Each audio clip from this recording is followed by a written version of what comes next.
A setback for Hezbollah in Lebanon. The run-back group and its allies have lost their parliamentary majority. Sunday's election has delivered gains to Hezbollah's rivals against a backdrop of economic meltdown.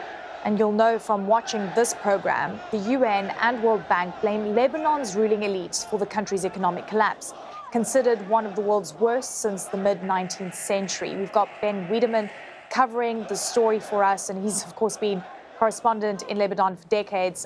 He joins us now from Beirut. Ben, you've seen so many of these cycles. I want you to give me a sense of just how significant it is that we've seen key Hezbollah seats lost to more liberal parties or opposition parties. It's been quite a fascinating turn of events. Well, it's important to stress that Hezbollah itself actually didn't lose any seats. It's the members of its coalition, which under the previous parliament had 71 seats. Now it appears they're down to 60. That's out of a 128-seat Lebanese parliament. What we saw was many of Hezbollah's allies, particularly pro-Syrian candidates, were booted out.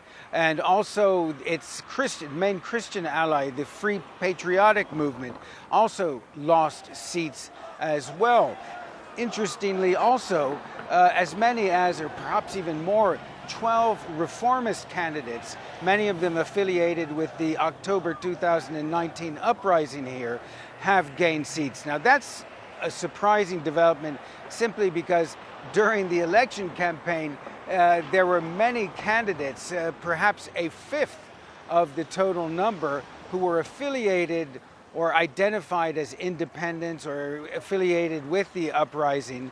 And the fear was that the reformist tickets, so to speak, were so many that they were just divided and that the traditional parties would get their votes. But it seems that they've done fairly well. So it does appear as of today that Hezbollah has taken a bit of a blow in terms of no longer having a coalition, or rather a parliamentary majority, a coalition that has a parliamentary majority. But Lebanon now faces perhaps a prolonged period of stalemate because there isn't any one bloc or coalition that's able to get a majority. So we're in danger of having a hung parliament, and even under the best of circumstances in recent years, it's taken a very long time to form governments. After the last parliamentary elections in May of 2018,